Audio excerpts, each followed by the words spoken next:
Hello everyone, welcome back to our Shir Dishu Halacha. We are holding today on Reish Nun Beis Amud Aleph.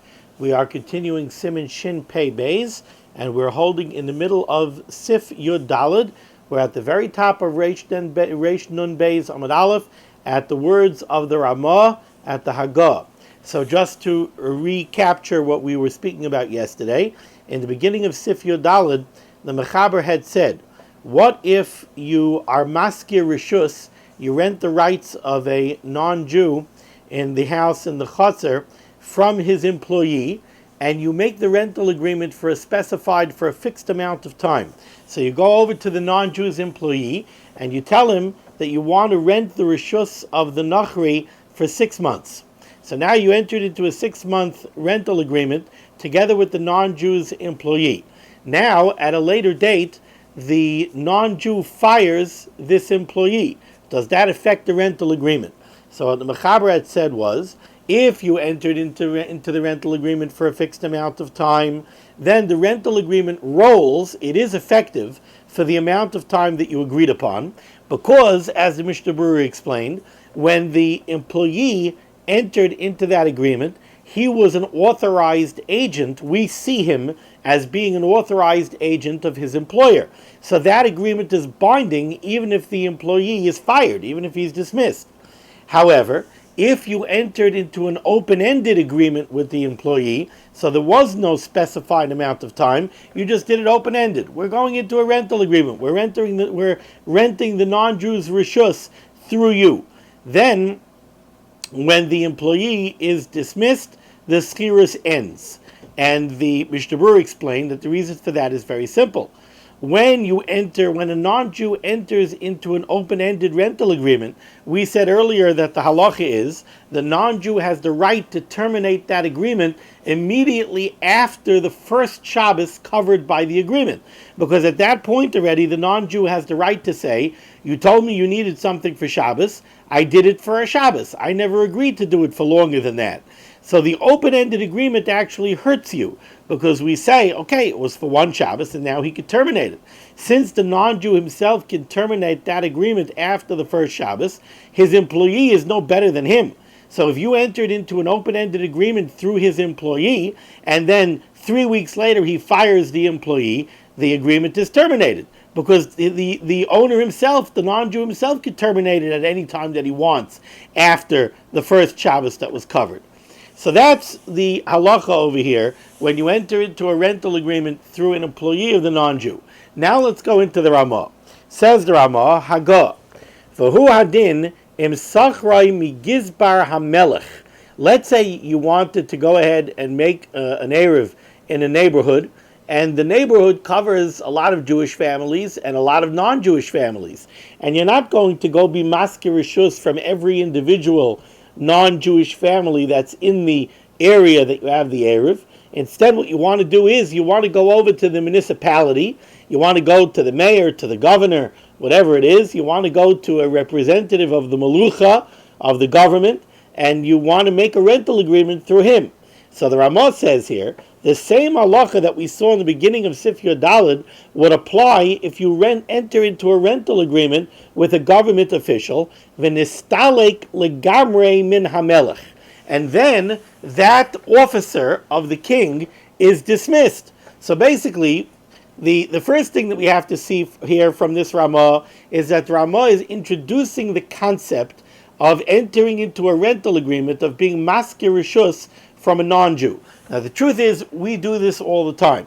Every one of our eruvin, every one of our communal eruvin that we deal with, let's say for the members of my shir in Staten Island, if you make an eruv in the Willowbrook community, so what are you doing? You're putting up, as we've mentioned many times, we call an eruv, the lechis and the strings that are going, the electric wires, we call that an eruv.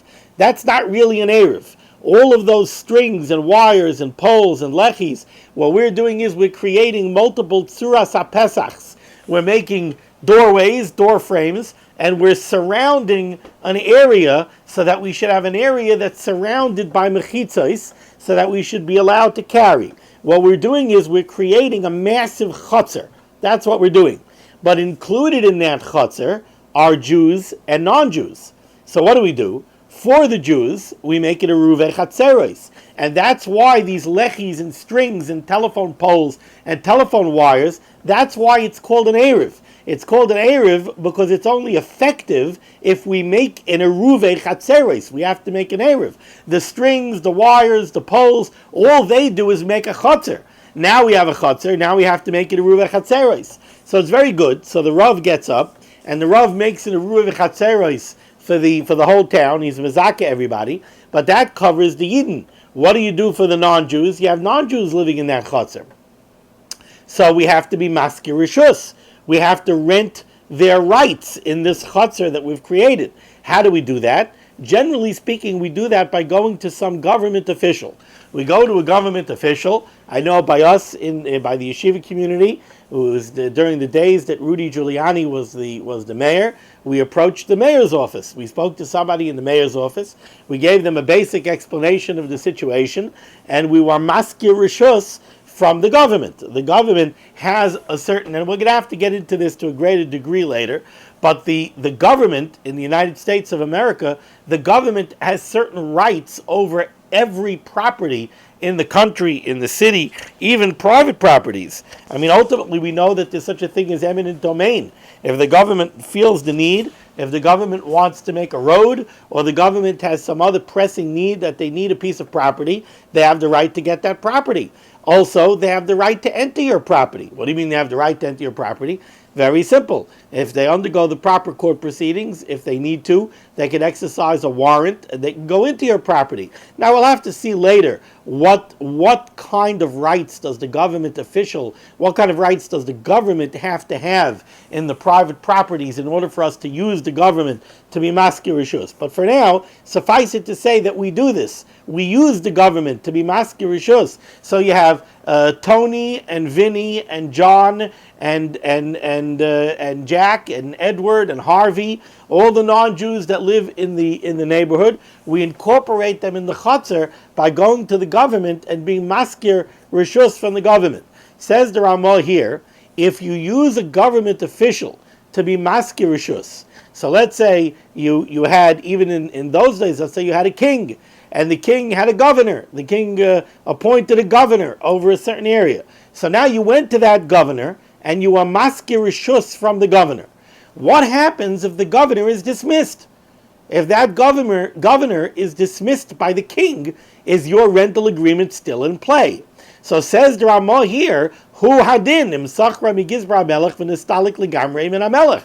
The same halacha that the Mechaber said in the beginning of Sif Yodalid, if you went to the employee of a non-Jew, and you were maskir rishus through the employee, and now the employee was fired, so what did the Mechaber say? The Mechaber said it depends. If the rental agreement that you entered into had a fixed time period, so then even if the employee is dismissed during that time period, the rental agreement is effective for the entire time period, even after the employee is dismissed. But if you entered into an open-ended agreement, then the agreement is going to be terminated as soon as that employee is terminated. Says the Ramah, the same thing holds true with a government official. If you entered into a rental agreement using a government official, and now that government official is dismissed, and in the words of the Ramah, v'nistalek legamrei min hamelech, he's totally dismissed. He no longer has anything to do with the government, no longer has anything to do with the king.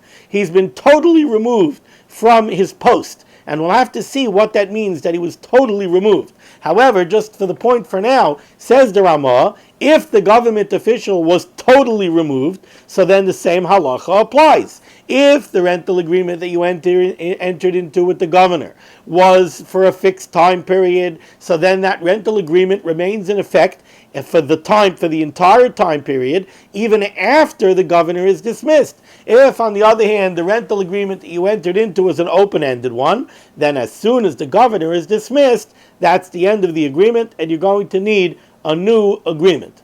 Now, the Ramah said that this is true if nistalik legamrei min hamelech, if the government official is totally dismissed, he's totally removed from the king. Continues the Ramah, avalim loisilkai rakam in gizboros. Let's say that this official was not totally removed. You removed him from his post. You took away his authority. He was the governor, let's say, of the district, and you removed him from office. He's no longer the governor of the district. But va'adayin oichel pras hamelech. However, he's still a retainer of the king. He's still, so to speak, a retainer, and he gets his support from the king. So somehow he's still a quasi-government official. He's still being supported by the government. He's oichel pras hamelech. All of his support comes from the king, so he's still a retainer of the king, but he no longer has the authority that he had. He was removed from his post. Says the Ramah, Adayin Mikri Schirai Ulekitai, he's still considered like the Sachir or the Lukit, like the full-time employee or the part-time employee of the king, and therefore Vayucha Liskar Mimenu, and not only can you keep in place a rental agreement that you already entered into with him, you could even initialize, you could even begin a new rental agreement with this fellow. So here you have this fellow who was a governor of the province. He was removed from his post, but he's still an employee of the government. He's still a retainer of the king.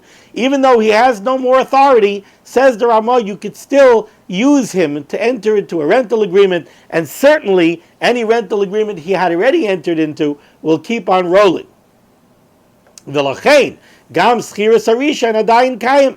The original rental agreement that he entered into will still be effective. Now let's see the words of the Mishnah Berurah. Let's take a look at the Mishnah Berurah, Ois Kot Mem Zayin.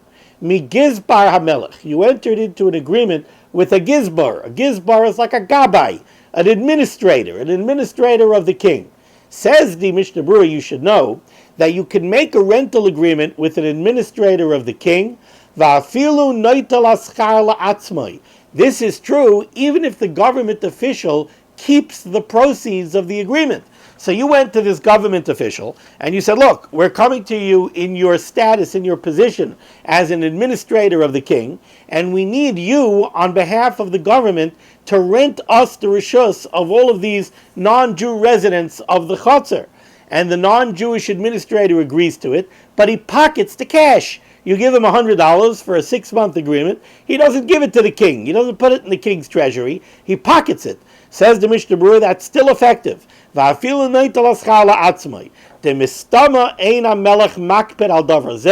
Because for small monies like this, the poskim say, this is one of the perks of being a government official. One of the perks of being a government official is that you get these little monies here and there. When people come to you for administrative needs and there's money that's changing hands, the king understands that not all of that money is going into the treasury. Some of that money is winding its way into the government officials' pockets. But that's understood and it's accepted. That's a perk of being a government official. You get to pocket some cash here and there. Indeed, the Aliyah Rabbah says that even by an employee of a non-Jew, not a government official, a regular employee of a regular non-Jewish resident in the Chotzer, and you went to Tony's groundskeeper, and the groundskeeper is a Sachir Velokit of Tony. So you didn't want to be maskir rishus from Tony straight. Maybe Tony's a tough guy. So you went to the Sachir Velokit, to the groundskeeper, and you were maskir rishus from Tony through him. And now you see Tony, you see that the groundskeeper takes the money that you gave him for Tony and he pockets the money. So the Eliyah Rabbah says that's okay. He's makel. And again, I think the understanding is that the homeowner knows that this is one of the perks that his employee is going to get. Ayin Sham. The Kasvu Achrayim, the Lav Dafka Gizbar. You should know that you don't need an administrator of the king. Elahu Adin Kol Eved Me'avodav Aktanim. Any one of the, literally this means the servants, any one of the government officials, even a lowly government official, you could even be maskir rishus through him. He doesn't have to actually be an administrator that has any kind of administrative authority over the homes and the residents that he's renting out to you. He could be some lowly government official, but he's a government official who works for the Melucha. You could use him to be maskir rishus. Because Yachronim say, so what? So he's a Sachir Velokit. The same way a full-time employee or a part-time employee of a regular non-Jewish homeowner is effective, so the same way a government official is effective, even if he's a lowly government official. Siman Shin Tzadik Aleph Sif Katan Yud Ches b'Mishnah Berurah Ma Shekasavnu Sham. Then the Mishnah Berurah said, the Mechaber said, V'nistalek legamri. What happens if this government official was completely dismissed from his post? So then we said it's the same halacha as the beginning of Sif Yodalud, the same halacha as if a regular employee of a regular non-Jewish homeowner is dismissed. Ulakach, says the Chavetz Chaim, because of this, yesh lizayer lechatchila, you should be very careful. Shaloi liskar stama misara ir oimi misharsav rak alzman. When you enter into a rental agreement with a government employee, because of this problem that the Ramah says, because the Ramah says that if you enter into a rental agreement with the Gizbar of the Melech, and then he's dismissed, so now if it was an open-ended agreement that you had with him, you're going to have a problem, because now your agreement is terminated as soon as the government official is terminated. Therefore, says the Chavetz Chaim, lechatchila, you should be careful that when you make a rental agreement with a government official, it should not be an open-ended one. It should be one with a fixed time period. That way, even if the government official is dismissed, at least your rental agreement will keep on rolling for the duration of the fixed time period that you agreed upon. If it's an open-ended agreement, then it's terminated as soon as the government official is terminated. Because sometimes this happens, that the government official is dismissed, and if it was an open-ended agreement, your whole agreement is going to be out the window. Vishir Hazman, as far as the length of time that you should enter into an agreement with, hiskimu harbe achrayim to yuchal liskar alzman orech v'rov. The many achrayim agree that you could enter into a very, very, very long agreement. You could make a 100-year agreement. You heard in a 99-year lease, you could go to the government official and you could make a 99-year agreement. However, he does say over here, and he brings it down in the Shar Tzion from Chuas Beis Shloimeh, he says, lechatchila, you shouldn't stretch the agreement more than 20 years. And I think the reason for this is because the feeling is, if we enter into, so to speak, a rental agreement over non-Jewish households using a government official, and we do it for a tremendously long time, we'll enter into a 200-year agreement. Then it's a chucho talula. The whole thing looks like a joke. And then everybody understands it's not a real agreement rolling for 100 years. So it looks like it's a joke. 20 years, it still has the look and feel of a real bona fide agreement. Once you start getting into crazy long times, it doesn't feel like a real agreement anymore. The Ramah said, "V'yuchal liskar mimenu." If the government official was not totally dismissed from his post, he was dismissed from his post, but he's still a retainer of the Melech. He's still a government employee.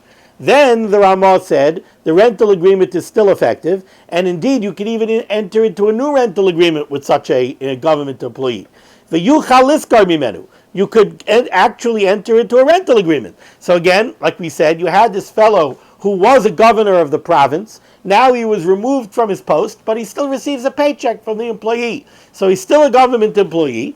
V'yuchal liskar mimenu. He's cut memtes. Hatam. The reason this works is he's still considered an appointee of the Melech, even though he really has no authority anymore. But he's still an employee of the Melech, an appointee of the Melech, since his support is coming from the Beis HaMelech. V'ayin biur halacha. Now there's an interesting biur halacha over here. The biur halacha dibra maschel v'adayin oichel pras HaMelech. It's a lengthy biur halacha. I'm not going to start reading the biur halacha inside. I'll just tell you some Rashi Prakim, some main points of the biur halacha here outside. The Chavetz Chaim here in the biur halacha makes the point. He says, look at what the Ramah just said. The Ramah just told us, you had a government official who, let's say, was a governor of a province. He had real bona fide authority over the homes in his district, especially in earlier times. Somebody who had a powerful position, let's say a governor of a district, who who works on behalf of the king, a royal appointee. He could come in, he could walk into your house, he could dismiss you from your house, he could take away your land. So you had somebody who really had authority. Now he was removed from his post, but he's still a government official. The Ramah said, that's good. You could use him to enter into a rental agreement. You could use him to be masker rishus. So the Biur Halacha says, according to this, it seems to be very clear that we don't need the government official to have any authority. Or in the words of the Chavetz Chaim, V'rak, all we need is, Kevan shalah hamelech ba'atzmai yesh lo rishus aleihem, since the king himself does ultimately have rishus, have authority over your home and your property, so zehu me'avadav, this government official who has no authority is still a retainer of the king. He still receives his support from the king. Yechol liskar mimenu, so you could rent from him. So it's apparent, says the Chavetz Chaim in the Biur Halacha, it's apparent from this Ramah that the person that you're being masker rishus from doesn't have to have any authority. He really doesn't have to have any authority. As long as he's an appointee and a retainer of the king, it's kind of like he's walking in the king's shoes. Since the king himself has authority to rent out properties to you, so this person who's an appointee of his can fill his shoes, even though he himself has no authority. Now, what bothers the Biur Halacha about this is, he brings down a Chayodam. The Chayodam says that you can't be masker rishus from an army officer, because he says the army officer doesn't really have any authority. Maybe the chief of staff, maybe the secretary of defense, the head of the army, maybe he has the right on behalf of the king to go take away somebody's house or to use somebody's house. But the regular sergeant or whatever it is, he doesn't have this kind of authority, and therefore the Chai Adam says you can't use such a lowly government official. You can't use such a lowly army official because he doesn't really have authority. But the Biur Halacha is very bothered by this. He says, from this Ramah, we just saw that you really don't have to have authority. So the Biur Halacha is very bothered by this. He says that maybe we shouldn't really follow the words of this Ramah lahalacha for that reason, because the Ramah seems to be so lenient on what level of a government official you need. He gives one possible explanation. Near the bottom he says, "V'ulai yesh laimar," could be you could say, the kevan cha'adayin mekabel pras sherusa harishona. If you had, I keep on using the example of a governor of a province. Let's say you had a governor of the province and he made $100,000 a year in his capacity as governor. Now he was removed from his post as governor, but he still gets his $100,000 paycheck. Then, says the Biur Halacha, maybe then that really means that he really was not removed from his post. In other words, even though the king said, look, I'm removing you from your post as governor, I'm appointing somebody else as governor, but if you're still getting the paycheck of the governor, then at some level you're still the governor. That's one explanation the Biur Halacha tries to say. He says maybe that's why this fellow who was dismissed, so to speak, from his post, but he wasn't dismissed completely because he's still a government retainer, that's why you could still use him to be masker rishus. Because since he's still getting his paycheck, then ultimately, really, he's still in his position. But he says that that's a doichik. He doesn't really like that. He says it doesn't seem to be a good answer. But one thing the Biur Halacha does say here at the end is, he says the whole halacha of this Ramah is only negayat to when you want to enter into a new agreement. But as far as an old agreement that you entered into, in other words, if you entered into an agreement with this government official while he was still the governor, and now he was removed from his post as governor, but he's still a government retainer, over there for sure, it's still effective.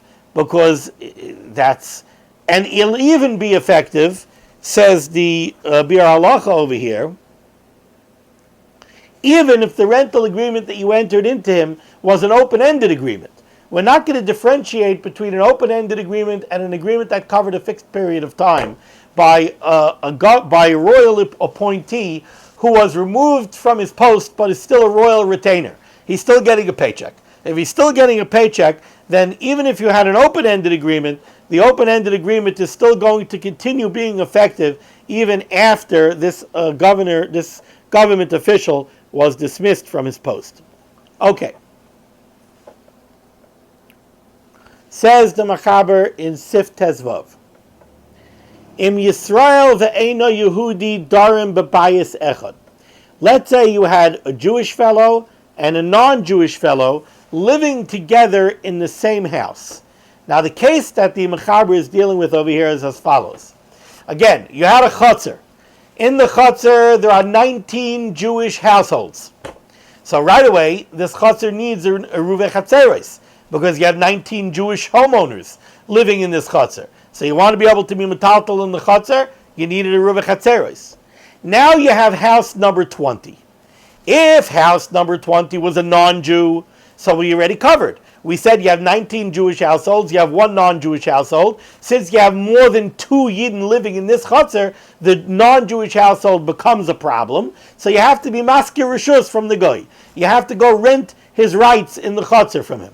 Okay, what do you do if household number 20 is a shared home, and a Yid and a non-Jew live together in that home? So the Mechaber says, Im Yisrael ve'eino Yehudi darim b'bayis echad, if a Jew and a non-Jew are living together in one house, and the Mishnah Berurah points out right away in Sif Cotton Nun, what does it mean? No, I'm sorry, my mistake, skip that. So you have a Jew and a non-Jew living together in one house. Tzarich liskar me'eino Yehudi ula arev im ha'Yisrael. If you want to be able to make an effective ruvei chatzeros over here, what you have to do is you have to approach the non-Jew and you have to be maskir rishus. You have to rent his rights from the non-Jew, and you also have to go to the Jewish resident of house number 20 and you have to include him in the Erev. He has to make a contribution to the Erev. So again, you had 19 Jewish households, and house number 20, in one part of it there's a Jew living, and another part of it there's a non-Jew living. You want to make it a ruvei chatzeros in this chutzner, so you should be able to be metaltal in the chutzner. What you have to do is, of course, the Jewish fellow who lives in house number 20 has to contribute to the Erev. He has to become part of the Erev. The Jew who lives in house number 20, the non-Jew, you have to be maskir rishus from him, because he's a non-Jew living in the chutzner with a bunch of Yidden, so you have to be maskir rishus. The point over here is, you do not say that by the Jewish resident of house number 20 joining the Erev, that's going to cover the non-Jew who lives in house number 20. You might think, since there's a non-Jew and a Jew living in house number 20, maybe it's enough if the Jewish fellow joins the Erev. And maybe once he joins the Erev, that incorporates house number 20 into the Erev. And now you don't have a problem with the guy anymore. You might have thought that. Especially since, look at it this way, the Jewish fellow who lives in house number 20 together with the non-Jewish fellow, is he worse than Sechira Ulekitai? Is he worse than an employee of the non-Jew? And if he was an employee of the non-Jew, you could use him to be maskir rishus from him. So if the Jewish fellow who's living here contributes to the Erev, so maybe he incorporated the whole house number 20 together with the non-Jewish portion of house number 20, and he incorporated it all into the Erev. Says the Mechaber, no, you have a non-Jew and a Jew living together in the house, you got to cover them both. You cover the Yid by having him contribute to the Erev. You cover the non-Jew by being maskir rishus from him. And when you're maskir rishus from him, you can't even be maskir rishus from him through the Jew. You can't go to the Jewish resident of house number 20 and say, we want you to act as the agent of the non-Jew living together with you in the house. You can't do that. He's looked upon as being a separate entity. And now the Ramah says over here, Haggah, when is this true? Im yesh l'chol echad dira b'fnei atzmai. This is true if the facts on the ground are that in this house number 20, the Jew and the non-Jew have very strongly delineated living quarters. If in house number 20 there's the Washington suite, and the non-Jew lives in the Washington suite, and the Jew over there, he lives in the general house suite. So he lives in a different suite in the house, and the Jew has no right to walk into the non-Jew suite, and the non-Jew has no right to walk into the Jewish suite. So then they are two totally independent residents in house number 20. Since they're totally independent residents in house number 20, you've got to cover the guy by being maskir rishus from him, and you have to cover the yid by having him contribute to the erev, and this yid cannot be maskir rishus. You can't have him act as an agent of the guy who lives together with him in the house. He has nothing to do with him. He's totally separate from him. So that's what the Ramah says. That's true if they live totally independently. Let's stop here for a second. Let's go to the Mishnah Berurah, nice cut nun. The Ramah said if they live independently, Pirush, and the Jew doesn't have any rights in the non-Jew's room in unit number 20, and the non-Jew has no rights in the Jewish room in unit number 20. This creates a situation similar to what we saw yesterday in Sif Yud Gimel.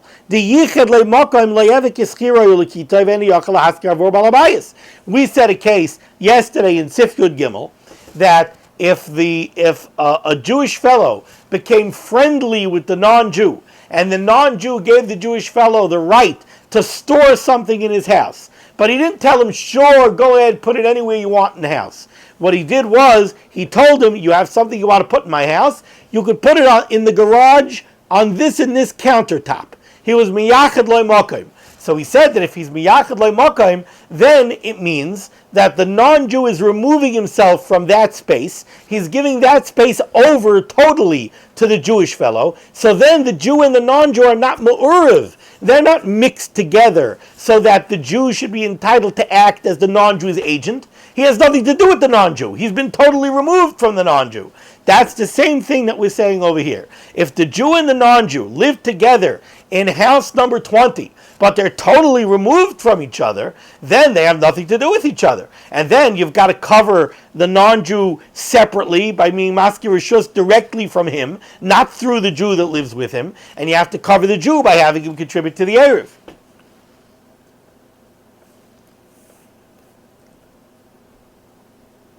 Nun Aleph, Pekahai Gavna, the Ramah said, did we do that yet? No, we didn't do that yet.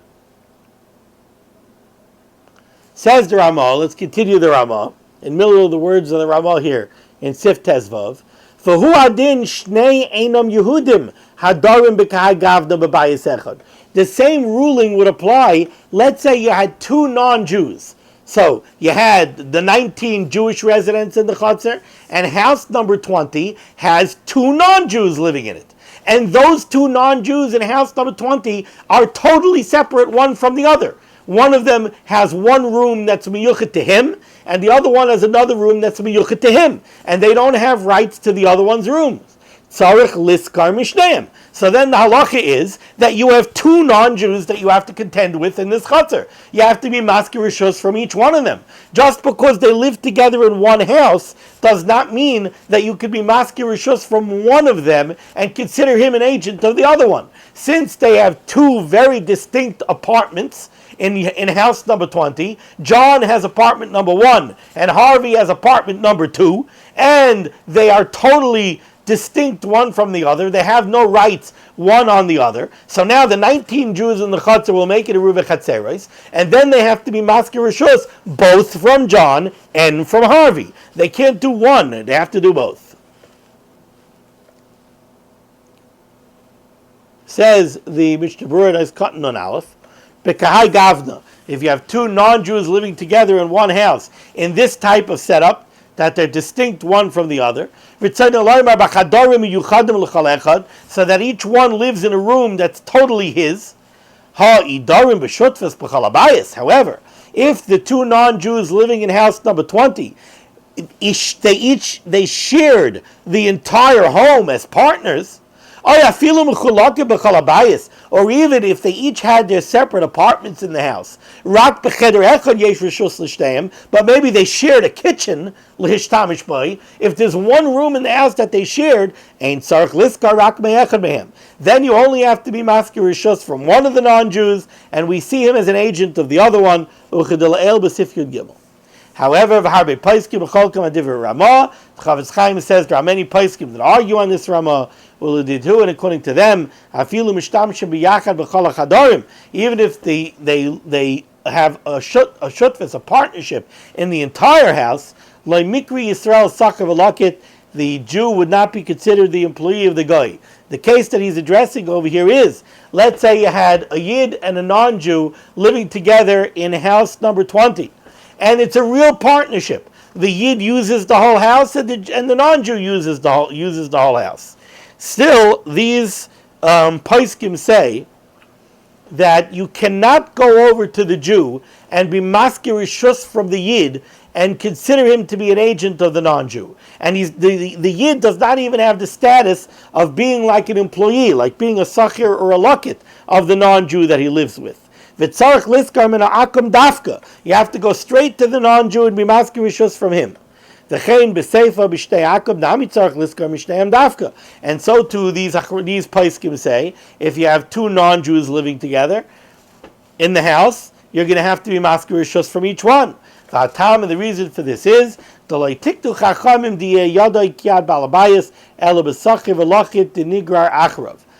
only time you say that you could use somebody as an agent is when he's a sachir lakit, when he's an employee. So he's secondary to his employer. He's dragged, so to speak, after his employer. However,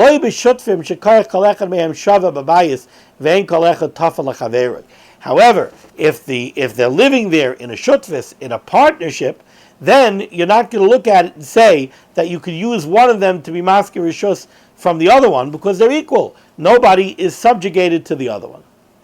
Okay, we'll stop here. Tomorrow we will continue with Sif Tez Zayin. Be well.